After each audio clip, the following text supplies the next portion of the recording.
সবাইকে সেমিকন্ডাক্টর ও ইলেকট্রনিক্স চ্যাপ্টারে স্বাগত জানাচ্ছি। তো চলো তাহলে শুরু করা যাক। তো আসলে দেখো, সেমিকন্ডাক্টর সীমিত আকারের কন্ডাক্টর, এখন সবকিছুর সীমিত আকারের যুগ চলতেছে। তো আশা করি তোমরা সামাজিক যোগাযোগ মাধ্যমে এটা নিয়ে অনেক মেমে টেমে পাচ্ছ, আমিও দেখতেছি, বেশ মজাই লাগতেছে। তো আসো সেমিকন্ডাক্টর শুরু করা যাক। তো দেখো, কন্ডাক্টরের সাথে কন্ডাক্টরের ডিফারেন্সটা কোন জায়গায়, এই ডিফারেন্স গুলো ইম্পর্টেন্ট। মাঝে মাঝে এখান থেকে ছোট ছোট এমসিকিউ আসে। ডিফারেন্সটা হচ্ছে, কন্ডাক্টরের যদি তুমি টেম্পারেচার বাড়ায় দাও, পরিবাহী টেম্পারেচার যদি বাড়ানো হয় কি হয়? রোধ বৃদ্ধি হয়, পরিবাহিতা কমে। কিন্তু সেমিকন্ডাক্টরের ব্যাপারটা উল্টা, ঠিক আছে? কিরকম, যে তুমি যদি হচ্ছে টেম্পারেচার বাড়াও তাহলে সেটা রোধ কমবে এবং পরিবাহিতা বাড়বে। তো এরকম সেমিকন্ডাক্টরের কিছু বৈশিষ্ট্য হলো তোমাদের বইয়ে, এগুলো ইম্পর্টেন্ট।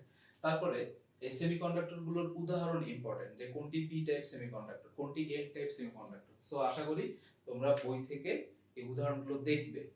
আচ্ছা, আর কিছু বেসিক দেখো, যে ফরওয়ার্ড বায়াস কখন হয়, রিভার্স বায়াস কখন হয়। দেখো, তুমি যখন পি টাইপ বা পি প্রান্ত যখন তুমি ব্যাটারির ধনাত্মক প্রান্তের সাথে লাগাবা, অর্থাৎ পি টাইপের দিকে যখন উচ্চ বিভব থাকবে এবং এন টাইপের দিকে যখন নিম্ন বিভব থাকবে, অর্থাৎ ব্যাটারির ঋণাত্মক প্রান্ত লাগানো থাকবে, তখন কি হবে?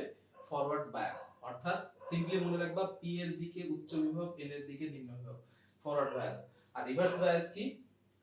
পি এর সাথে যদি ব্যাটারির নেগেটিভ প্রান্ত লাগানো থাকে, অর্থাৎ পি এর দিকে যদি হচ্ছে নিম্ন বিভব থাকে এবং এন প্রান্ত যদি ব্যাটারির ধনাত্মক প্রান্তের সাথে লাগানো থাকে বা এন এর দিকে যদি উচ্চ বিভব থাকে, তাহলে সেটা হবে কি? Reverse bias. সবসময় মনে রাখবা, ডায়োড জিনিসটাই সুইচ হিসেবে ব্যবহৃত হয়। ডায়োড জিনিসটা সুইচ হিসেবে ব্যবহৃত হয়। কিভাবে দেখো, জাহাঙ্গীরনগর বিশ্ববিদ্যালয়ে একবার একটা প্রশ্ন আসছিল, এরকম এরকম দিয়ে দিছে, বলছে যে সুইচটা, কোন সুইচটা অফ হবে, কোন সুইচটা অফ হবে। এখন তোমরা জানো ফরওয়ার্ড বায়াস কখন হয়? যখন পি এর দিকে উচ্চ বিভব, এন এর দিকে কি নিম্ন বিভব হয়। তো দেখো, এখানে টেস্ট করো, এটা পি, এন বরাবর এরকম। তো দেখো, পি এর দিকে কি আছে? -5 ভোল্ট, এন এর দিকে কি আছে? -1। এখন তোমাকে বিচার করতে হবে, -5 বড় না -1 বড়? অবশ্যই -1 বড়। তাহলে এন এর দিকে উচ্চ, তাহলে কি এটা অফ হবে না অন হবে? অবশ্যই অফ হবে। পরেরটা দেখো, -2 ভোল্ট থেকে -3 ভোল্ট। -2 বড় না -3 বড়? অবভিয়াসলি -2 বড়। তাহলে এটা কি হবে? পি এর দিকে কি আছে? হাই আছে, সো এটা কি হয়ে যাবে? অন। আর এর দিকে লো, ঠিক আছে? তাহলে পরেরটা দেখো, এটা কি? গ্রাউন্ড। গ্রাউন্ড ভোল্টেজ মানে কত? 0। এই প্রান্ত মানে কি? 0, গ্রাউন্ড করা আছে। এই পাশে 0, এই পাশে -2। 0 বড় না -2 বড়? অবশ্যই 0 বড়। তাহলে এটা কি হবে? অন, কারণ পি এর দিকে বড় আছে। আচ্ছা, এরপরে আসো লাস্টেরটা। লাস্টেরটা দেখো কি? এইদিকে 0 গ্রাউন্ড বিভব, আর এদিকে কি? উচ্চ বিভব। সো পি এর দিকে যেহেতু উচ্চ বিভব আছে, সো এটাও কি হবে? অন হবে। আশা করি কোন সুইচটা অন হবে, কোন সুইচটা অফ হবে, তোমরা এইভাবে যদি ভর্তি পরীক্ষায় আসে, আশা করি তোমরা বের করতে পারবে। আমাদের নেক্সট টাইপ 2 হচ্ছে ট্রানজিস্টর সংক্রান্ত। খুবই ইম্পর্টেন্ট, কারণ এই যে কয়েকটা ফর্মুলা দেখতেছো, এই অধ্যায়ে ভর্তি পরীক্ষায় যত ম্যাথ আসছে তার 90 বা 95% হচ্ছে এই কয়েকটা ফর্মুলা থেকে। খুবই সহজ, এই জন্য এই চ্যাপ্টার থেকে আসলে ফুল মার্কস তোলা খুব সহজ, ঠিক আছে? ওই যে আমরা টাইপ 1 এ যেগুলো বেসিক আলোচনা করলাম, যে সেমিকন্ডাক্টরের বৈশিষ্ট্য, সেমিকন্ডাক্টরের উদাহরণগুলো, ঠিক আছে? তারপরে হচ্ছে আমাদের যে এন টাইপ এবং পি টাইপের যে ছোট ছোট যে বেসিকটা আমরা আলোচনা করলাম, ঠিক আছে? যে কখন সম্মুখ প্রবাহ হবে, কখন পশ্চাৎ প্রবাহ হবে, অর্থাৎ ফরওয়ার্ড বায়াস কখন, ব্যাকওয়ার্ড বায়াস কখন, বা রিভার্স বায়াস কখন, এই কন্ডিশনগুলা। তারপরে সুইচ কোনটা অফ হবে, কোনটা অন হবে, ঠিক আছে? তারপরে যে রেকটিফায়ার এবং অ্যামপ্লিফায়ার, রেকটিফায়ারের কাজ কি? একমুখী করা। অ্যামপ্লিফায়ারের কাজ কি? ছড়ায় দেওয়া, যেমন মাইক ছড়ায় দেয়।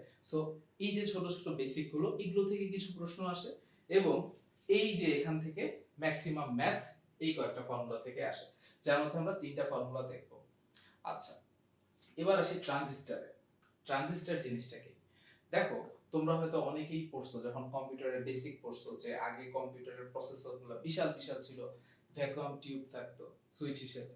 হ্যাঁ, এই কারণে কি হইতো, যে কয়েকটা দালান মিলে বা বড় বড় কোনো দালান মিলে একটা কম্পিউটার, এবং সেই কম্পিউটারগুলো খুব স্লো কাজ করতো।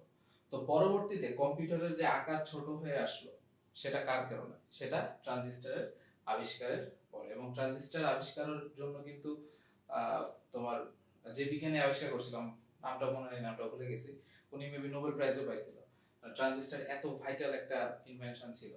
তো ট্রানজিস্টরের আবিষ্কারের করার কারণে কি হলো, প্রসেসরের সাইজ ছোট হয়ে আসলো, কম্পিউটারের সাইজ ছোট হয়ে আসলো। তো দেখো, তো ট্রানজিস্টর নিয়ে আর কথা বাড়াবো না, চলো আমরা ম্যাথে চলে যাই। তো দেখো, ট্রানজিস্টর থেকে যে বেসিক কোশ্চেনটা তোমাদের হইতে পারে যে তোমার কোনটা এনপিএন ট্রানজিস্টর আর কোনটা পিএনপি ট্রানজিস্টর। ট্রানজিস্টরগুলো কিন্তু মূলত ট্রায়োড, তিনটা তোমার সেমিকন্ডাক্টরের একটা কম্বিনেশন হচ্ছে ট্রানজিস্টর। সো দেখো কোন ট্রায়োডটা ট্রানজিস্টর হবে আর কোন ট্রায়োডটা কোন ট্রানজিস্টর হবে সেটা আর কি তোমাকে নির্ণয় করতে হবে। তো দেখো, এই যে আই ই এর যে তীরের ডিরেকশন, এই তীরের ডিরেকশন দেখে তোমাকে বুঝতে হবে যে কোনটা এনপিএন আর কোনটা হচ্ছে পিএনপি। তো যখন আই ই এর তীরটা বহির্মুখী হবে বা বাইরের দিকে হবে তখন সেটা হবে এনপিএন ট্রানজিস্টর, আর যখন আই ই এর তীরটা ভিতরের দিকে হবে তখন হবে পিএনপি ট্রানজিস্টর। সো তোমাকে বলতে পারে এরকম ছবি দিয়ে যে কোনটা এনপিএন ট্রানজিস্টর অথবা কোনটা পিএনপি ট্রানজিস্টর, অথবা বলতে পারে যখন তোমার নিঃসারক দিয়ে বের হয়ে যায় তখন সেটা কি ধরনের ট্রানজিস্টর হবে, আর যখন বলবে যে নিঃসারক দিয়ে প্রবেশ করে তখন তোমাকে বলতে হবে সেটা কি ধরনের ট্রানজিস্টর। সো এই ছবিটা যদি তুমি মাথায় রাখতে পারো তাহলে কিন্তু তোমার উত্তর করা অনেক সহজ হয়ে যাবে। যে যখন এনপিএন ট্রানজিস্টর তখন কি হবে, আইসি আর আইবি দিয়ে এসে আইই দিয়ে বের হয়ে যাবে, আর যখন হচ্ছে পিএনপি ট্রানজিস্টর তখন কি হবে, আইই দিয়ে প্রবেশ করবে এবং আইবি আর আইসি দিয়ে কি হবে, বের হয়ে যাবে। তো আসো আমরা এবার ম্যাথে চলে যাই। আশা করি বেসিক গুলো তোমরা ধরতে পারছো বা বুঝতে পারছো। আমাদের ভার্সিটির জন্য এনাফ। ওকে, তোমাদের কাজ হবে প্রশ্ন ব্যাংক বেশি বেশি করে সলভ করা, এবং যেই ম্যাথ গুলো বা যেই হচ্ছে সূত্রগুলো আমরা আলোচনা করতেছি বা করব সেগুলো ভালো মতো ডিসকাস করা। I guess enough. ওকে, আসো তো চলো প্রথম ম্যাথটা আমরা করি। দেখো, নিঃসারক প্রবাহ দেওয়া আছে আর কালেক্টরে কত আসছে সেটা দেওয়া আছে, তোমাকে কি বের করতে হবে, আইবি বের করতে হবে। খুবই সহজ ফর্মুলা। দেখো কোন ফর্মুলা দিয়ে আমরা ম্যাথটা করব, এই ফর্মুলা দিয়ে ম্যাথটা করব। আশা করি তোমরা এই ম্যাথগুলো আসলে তোমাদের করে দেওয়ার কোনো দরকার নাই, তোমরা নিজেরাই ইজিলি করতে পারবা। তাহলে আইবি ইকুয়ালস টু কি, I B by emitter minus collector. ঠিক আছে, I base equals to emitter minus collector. তাহলে এটা তুমি মান বসাই দিলেই হয়ে যাবে, সিম্পলি ক্যালকুলেটরে বসাই দিবা, খেলা শেষ। অথবা এটা তুমি মুখে মুখে ক্যালকুলেট করতে পারবে। ওকে, এরপর একটা ঢাকা বিশ্ববিদ্যালয়ের প্রশ্নটা দেখো আবার কি বলা হয়েছে, তোমার প্রবাহ লাভ দেওয়া আছে এবং বেস দেওয়া আছে, তোমাকে কি বের করতে হবে, প্রবাহ বিবর্ধক গুণকের মান আলফাটা বের করতে হবে। কিভাবে বের করবা? ওকে, তাহলে দেখো এখানে যেহেতু বেস দেওয়া আছে তাহলে আমি এখান থেকে চাইলে কিসের মান বের করে নিতে পারি, আইসি এর মান বের করে নিতে পারি, তাই না? অথবা চাইলে কিন্তু ডাইরেক্ট ফর্মুলা বসাই দিতে পারি। তাহলে তুমি এটা দুই ভাবে চিন্তা করতে পারো। তুমি যদি ঘুরায় চিন্তা করো তাহলে আইবিটা তুমি ইউজ করবা, ঠিক আছে? আইবিটা তুমি ইউজ করবা, আইবি ইউজ করে কি করবা, আইসি এর মান বের করবা, আবার আইবি আইসি এর মান ইউজ করে আইই এর মান বের করবা, তারপরে আইই আইসি এর মান দিয়ে তুমি হচ্ছে আলফার মান বের করবা। অত কষ্ট না করে তুমি যদি ডাইরেক্ট হচ্ছে তোমার প্রবাহ লাভের মান বসায় দাও এখানে, প্রবাহ লাভ কত, 100, তাহলে 100 ডিভাইডেড বাই 1 প্লাস 100, শেষ। ম্যাথ এক লাইনেই শেষ। বুঝা গেছে এই ম্যাথটা? ওকে, এরপরে লাস্ট ম্যাথটা দেখো। লাস্ট ম্যাথটা খুবই সহজ। এমিটার দেওয়া আছে, কালেক্টর দেওয়া আছে, তোমাকে প্রবাহ বিবর্ধক গুণক এবং প্রবাহ লাভ বের করতে হবে। তুমি তাহলে কি করবা, আইসি আর আইই ইউজ করে তুমি প্রথমে আইবি বের করে নাও। আইবি ইকুয়ালস টু কি, আইই মাইনাস আইসি। এখান থেকে আই বি এর ভ্যালু পাবা, এই আইবি এর ভ্যালু, আইসি এর ভ্যালু, আইই এর ভ্যালু, এই তিনটা ভ্যালুস এনাফ আলফা এবং বিটার মান বের করার জন্য। কারণ আলফা ইকুয়ালস টু কি, আইসি বাই আইই। তোমার হচ্ছে আইসি দেওয়া আছে, আইইও দেওয়া আছে, ডাইরেক্ট ভাগ করে দিলেই আলফার মান পেয়ে যাবা বা প্রবাহ বিবর্ধক গুণকের মান পেয়ে যাবা। আর যে বিটা প্রবাহের লাভটা বের করার জন্য আমাদের কি দরকার, আইসি বাই আইই দরকার, আইসি বাই আইবি দরকার। তাহলে আইসি এর মান তোমাদের দেওয়াই আছে, আর আইবি এর মানটা আমরা বের করে নিলাম, ভাগ করে দিলেই তোমার প্রবাহ লাভের ভ্যালুটাও তোমরা পেয়ে যাবে। তো I guess type 2 is also clear. তো চলো আমরা মুভ করি টাইপ 3 তে। টাইপ 3 আসলে ভার্সিটি পরীক্ষার জন্য যে খুব যে ইম্পর্টেন্ট তাও না। যারা ভার্সিটির জন্য চিন্তা ভাবনা করতেছো যে আমরা একটু সাজেশন করে পড়বো, তাহলে তারা জাস্ট ফার্স্ট দুইটা টাইপ পড়ে যাবা, মোটামুটি সব ভার্সিটিতে কোশ্চেন কমন পাওয়া। হ্যাঁ, আর যেটা আসে সেটা হচ্ছে বাইনারি কনভারসেশন আসে। বাইনারি কনভারসেশন ম্যাথের টপিকস বা আইসিটি তেও আছে, আশা করি তোমরা করে ফেলছো। তো সেটা নিয়ে আমি আর ফিজিক্সে কথা বলতে যাচ্ছি না, তাহলে ফিজিক্সের যে একটা আবহ এটা চলে যায়। তো দেখো তার থেকে আমি চিন্তা করলাম বরং কেন না একটু অ্যাডভান্স জিনিস শিখি আমরা। তো চলো, যদি প্রশ্ন খুব হার্ড করতে চায়, দেখা যাচ্ছে যে তোমার ওই সেমিকন্ডাক্টর ট্রানজিস্টর থেকে ওই সহজ সহজ জিনিস কিছু দিল না, বা ট্রানজিস্টর বা সেমিকন্ডাক্টরের বেসিক যে জিনিসগুলো বললাম সেখান থেকে ধরো প্রশ্ন দিল না, প্রশ্ন চিন্তা করলো যে একটু টাফ করি, ঠিক আছে? তো টাফ করলে যেই টাফে যেতে পারে সেই জিনিসটা নিয়ে আমরা আলোচনা করতেছি। তো চলো, ডায়োড সহ সার্কিট। তো এখানে খুব মজার কিছু জিনিস আমরা ডিসকাস করব, ভয় পাওয়ার কিছু নাই। দেখে যে সার্কিটের মধ্যে যদি ডায়োড লাগানো থাকে তাহলে ঘটনাটা কি হবে। দেখো একটা জিনিস, সিলিকনের প্রারম্ভিক বিভব কত? 0.7। প্রারম্ভিক বিভব জিনিসটা কি, যে ওই ডায়োডের ভিতর দিয়ে যদি কারেন্ট যেতে চায় তাহলে যে ভোল্টেজকে ওভারকাম করতে হবে সেটাই হচ্ছে তার প্রারম্ভিক বিভব। অর্থাৎ কোন একটা যদি ব্যাটারি লাগাও, তাহলে সেই ব্যাটারি থেকে সেই ব্যাটারি যদি সার্কিটটা তোমার হচ্ছে সচল করাইতে হয়, তাহলে অবশ্যই কি হইতে হবে, ব্যাটারির যে ভোল্টেজটা সেটা অবশ্যই প্রারম্ভিক বিভবের থেকে বেশি হইতে হবে, নাহলে কিন্তু সার্কিটই চালু হবে না। তো চলো আমরা ডায়োড সহ সার্কিট সলভ করা শুরু করি। দেখো আরেকটা জিনিস বলে দেই, সেটা হচ্ছে যদি উল্লেখ না থাকে, ধরো এই যে ডায়োডটা দেওয়া আছে, এই ডায়োডে উল্লেখ নাই আমাদের প্রথম প্রবলেমটাতে যে এটা কি ধরনের ডায়োড, তাহলে তুমি এটা ধরে নিবা যে এটা একটা সিলিকন ডায়োড। যেমন এখানে উল্লেখ আছে এটা সিলিকন, এটা জার্মেনিয়াম। যেমন এখানে আবার উল্লেখ করা নাই, তুমি ধরেই নিবা যে এগুলো হচ্ছে সিলিকন ডায়োড। তো চলো আমরা প্রথম প্রবলেমটা সলভ করি। দেখো আমরা যে সিঙ্গেল সার্কিট সলভ করছি সেই সার্কিট আর এটা কিন্তু দেখতে মানে মানে একই রকম লাগে, বা একই রকম না, পার্থক্য জাস্ট একটা ডায়োড লাগানো আছে, তাই না? তো দেখো প্রথমে দেখি, দেখো যে পি এর সাথে উচ্চ বিভব, তার মানে আমার এটা ফরওয়ার্ড বায়াসে আছে, সার্কিট চলতেছে। তো দেখো তাহলে এখান থেকে যখন কারেন্ট যাচ্ছে এখানে, এখানে আমার উল্লেখ নাই, তো আমি ধরে নিচ্ছি এটা কি একটা সিলিকন ডায়োড। তো সিলিকন ডায়োডের প্রারম্ভিক বিভব হচ্ছে তোমার 0.7। তো সেটাকে ওভারকাম করে এটা যাইতে হচ্ছে, এই তো নাকি? তাহলে আমার এখানে আই এর মান কত? দেখো তাহলে আমরা কি জানি, V equals to RI, তাহলে I equals to কি V by R। তো চলো আমার এখানে V কত আর R কত এটা বের করে। দেখো R কিন্তু সিম্পল 5 ওহম, V টা কত? দেখো এটা যে এটাকে ওভারকাম করতেছে, অর্থাৎ ওভারকাম করতে গেলে এটা মাইনাস করে দিতে হবে, এই খুবই সহজ। তাহলে কত 15/5 ইকুয়ালস টু কি 3। তাহলে চলো পরেরটা আমরা করি। দেখো পরেরটাতে দুইটা দেওয়া আছে, হ্যাঁ সিলিকনের প্রারম্ভিক কত 0.7, ওই যে ওখানে দেওয়া আছে। আচ্ছা এরপরে দেখো পরের জিনিসটা, সেটা হলো যে এই সার্কিটে দেখো কি করা হয়েছে, যে এখানে দুইটা হচ্ছে তোমার ডায়োড লাগানো আছে। এখন একটা জিনিস খেয়াল করো, আমরা মানুষ আমাদের হচ্ছে মানে হিউম্যান নেচার কি, আমরা যে দিক দিয়ে বাধা কম পাই, যেদিকে আমার কম খাটুনি ভাবা আমি সেদিক দিয়েই যাব, এটাই হচ্ছে কি আমার হিউম্যান নেচার। তার মানে দেখো প্রারম্ভিক বিভবের মান এর হচ্ছে 0.7 আর এর হচ্ছে 0.3 ভোল্ট। তাহলে কোন দিক দিয়ে যাইতে সুবিধা? এই দিক দিয়ে যাইতে সুবিধা, একে ওভারকাম করা সহজ। সো কারেন্ট যেটা করবে এর বৈশিষ্ট্য মানুষের মতোই, যারে পটানো সহজ সে সেই দিক দিয়ে যাবে, সে এই দিক দিয়ে গিয়ে এর ভিতর দিয়ে গিয়ে সার্কিট কমপ্লিট করবে। তাহলে আসো আমাদের এখানে I ইকুয়ালস টু কি হবে, খুবই সহজ প্রবলেম, আগের মতোই V বাই R। তাহলে আমার এখানকার V কত হবে 15 মাইনাস 0.3 ভোল্ট, যেহেতু আমার কারেন্টটা এই দিক দিয়ে যাবে। এর যেহেতু বেশি প্রারম্ভিক বিভবের মানটা যেহেতু এখানে বেশি, সো কারেন্টটা যাবে কোন দিক দিয়ে, নিচ দিয়ে যাবে।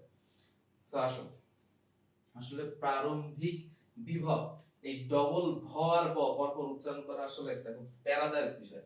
তাহলে আসো আর এর মান কত, এত কিলো ওহম, মানে নিচে হলো 3000। এটা ক্যালকুলেটরে মাইরা দেখবি কত আসে, সেটা হলো তোর অ্যানসার। গেল। এরপরে আসো আমাদের থার্ড ওয়ানটার মজাটা দেখো, মানে তিনটা সার্কিট কিন্তু তিন ধরনের। হ্যাঁ, লাস্ট সার্কিটটা দেখো, লাস্ট সার্কিটে কি হয়েছে দেখো, এইখানে দেখো, অবশ্যই এটা পজিটিভ এটা নেগেটিভ, দেখো এদিক দিয়ে যাচ্ছে কারেন্ট, গিয়ে দেখো এখানে কিন্তু ফরওয়ার্ড বায়াস, এখানে দেখো দুইটাই ফরওয়ার্ড বায়াস ছিল, এখানে একটা ফরওয়ার্ড বায়াস একটা reverse bias. So reverse bias দিয়ে কিন্তু কি যাবে না, সো আমার এদিক দিয়ে যাবেই না, যাবে হলো এই পাশ দিয়ে। আর যেহেতু উল্লেখ করা না এটা কি ধরনের ডার্ট, সো আমি ধরেই নিব এটা সিলিকন ডার্ট এবং এটা কি 0.7 ভোল্ট। সো আমার কাহিনী শেষ। তাহলে I ইকুয়ালস টু কি V/R, ঠিক আছে, ইকুয়ালস টু কি হবে V কত, দেখো এখানে ভিটা কত হবে, এই I যে এর ওভারকাম করবে একে ওভারকাম করবে তারপরে আসবে, তাই না? তাহলে এই দুইজন মাইনাস চলে যাবে, তাহলে 10 volt minus 0.7 minus 5 divided by R, আর হচ্ছে এটা ক্যালকুলেটর মাইরা যা আসবে তাই। এই হচ্ছে বিষয়। হ্যাঁ, একটা কথা সেটা হচ্ছে আমি যে মাঝে মাঝে ক্যালকুলেটর মারার কথা বলি, তোমাদের যে ভর্তি পরীক্ষাগুলোতে ক্যালকুলেটর ইউজ করতে দিবে না সেখানে এমন মান দিবে না যেটা তোমার ক্যালকুলেটর লাগে, ঠিক আছে? সো টেনশনের কোনো কারণ নাই। আচ্ছা, তাহলে এই ছিল আমাদের টাইপ 3। সো আমি একবার রিভিউ করতেছি, সেটা হচ্ছে আমাদের প্রথম প্রবলেম যেটা ছিল, প্রথম প্রবলেমে আমাদের একটা ডায়োড দেওয়া ছিল, আমাদের প্রবাহ I বের করতে হবে। So I equals to V/R।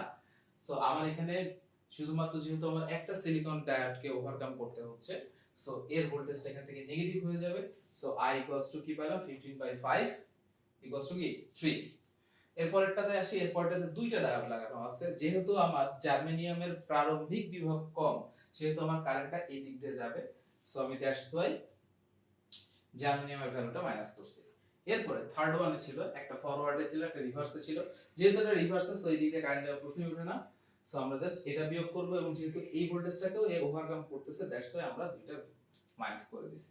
So এই ছিল আমাদের টাইপ 3। আশা করি তোমরা সবাই বুঝতে পারছো। তো আসলে টাইপ 4 আইডিয়াল ডায়োড। দেখো আইডিয়াল ডায়োড দের হচ্ছে তোমার কন্ডিশন আছে, কন্ডিশনটা কি, যে আইডিয়াল ডায়োডে তোমার ডায়োড ভোল্টেজ শূন্য হবে আর তোমার ডায়োড রেজিস্ট্যান্স 0 হবে। ওকে, তো ব্যাপারটা কি রকম, চলো আমরা একটা ম্যাথের মাধ্যমে বুঝি। তো দেখো এই একটা সার্কিট দেওয়া আছে, বলা হয়েছে এই সার্কিটে তোমার এই ডিটা হচ্ছে কি একটা আইডিয়াল ডায়োড। বলা হয়েছে যে আমার এই তড়িৎ প্রবাহ আমি কত পাবো এবং আউটপুট ভোল্টেজ সি বা আমার কত হবে। তো চলো আমরা ম্যাথটা শুরু করি। তাহলে দেখো I ইকুয়ালস টু কি V/R। তো আমরা দেখো V ইন প্লাস VD, আমার কত ভোল্টেজ ইন হচ্ছে আর আমার ডায়োড ভোল্টেজ কত ডিভাইডেড বাই R। দেখো এখানে একটা জিনিস, আমার VD যেহেতু এটা কি একটা আদর্শ ডায়োড, সো আমার VD নিয়ে চিন্তাই করারই দরকার নাই, আমি জাস্ট V ইন চিন্তা করব প্লাস কি 0 ডিভাইডেড বাই আমার R। সো আমি জাস্ট মানগুলো যদি বসাই দিই কি হবে, আমার VN হচ্ছে 30 আর আমার R কত 10 টু দি পাওয়ার 3। এটা ক্যালকুলেট করে যা আসবে সেটাই তোমার অ্যানসার। ওকে, এরপরে আমরা কি বের করব, output voltage V out equals to কি IRD। সো আমার আইডিয়াল ডায়োডে কি আমার RD এর মান 0, সো I ইনটু 0, সো আমার আউটপুট ভোল্টেজ কত 0। তো এই ছিল আমাদের আলোচনা। তো সেমিকন্ডাক্টর ইলেকট্রনিক্স থেকে আমাদের কি কি বিষয়গুলো জরুরি আমি আরেকবার রিভিউ করে দিচ্ছি, যে আমরা সেমিকন্ডাক্টরের বৈশিষ্ট্যগুলো জানবো, সেমিকন্ডাক্টরগুলোর যে পার্থক্য আছে কন্ডাক্টরের সাথে, পরিবাহীর সাথে অর্ধপরিবাহীর যে পার্থক্য সেই পার্থক্যগুলো জানবো। এরপরে অর্ধপরিবাহীর যে উদাহরণগুলো আছে পি টাইপ এবং এন টাইপ, যে উদাহরণগুলো আছে সেই উদাহরণগুলো ইম্পর্টেন্ট। এরপরে আমাদের ফরওয়ার্ড বায়াস এবং রিভার্স বায়াসের যে শর্তগুলো আছে, যে কখন ফরওয়ার্ড বায়াস হচ্ছে কখন রিভার্স বায়াস হচ্ছে সেটার শর্তগুলো, কখন একটা সুইচ অফ হচ্ছে কখন একটা সুইচ অন হচ্ছে সেটা। এরপরে ট্রানজিস্টর এবং ট্রানজিস্টরের যে দুটো পার্ট, ঠিক আছে, দুই ধরনের যে ট্রানজিস্টর, অ্যামপ্লিফায়ার এবং রেকটিফায়ার, তো অ্যামপ্লিফায়ারের কাজ কি, সেটা বিবর্ধক হিসেবে কাজ করে। রেকটিফায়ারের কাজ কি, সেটা একমুখী কারক হিসেবে কাজ করে। এরপরে ট্রানজিস্টর আমরা কিভাবে, মানে বিভিন্ন ধরনের ট্রানজিস্টর আমরা কিভাবে চিনবো, এনপিএন এবং পিএনপি ট্রানজিস্টর আমরা কিভাবে চিনবো, সেটা আমি তোমাদের দেখাইছি। এবং এরপরে হচ্ছে ট্রানজিস্টরের যে ম্যাথ গুলো আছে, ঠিক আছে, অ্যামিটার বেস কালেক্টরের, তারপর প্রবাহ লাভ, প্রবাহ বিবর্ধক গুণক, এর যে ফর্মুলা গুলোর যে ম্যাথ আছে, এগুলো খুব ইম্পর্টেন্ট। আর শেষে আমরা এই যে টাইপ 3 আর টাইপ 4, এগুলো বলতে পারো বোনাস টাইপ। এটা হচ্ছে তোমার, মানে তুমি চাইলে করতেও পারো, নাও করতে পারো, বাট জেনে রাখা ভালো। এর সাথে তোমরা এই বাইনারি কনভারসেশনটা একটু প্র্যাকটিস করে নিবা, ব্যাস। তো এই হচ্ছে আমার সেমিকন্ডাক্টর ও ইলেকট্রনিক্স। আশা করি তোমরা পুরো চ্যাপ্টারটা ভালো মতো বুঝতে পারছো।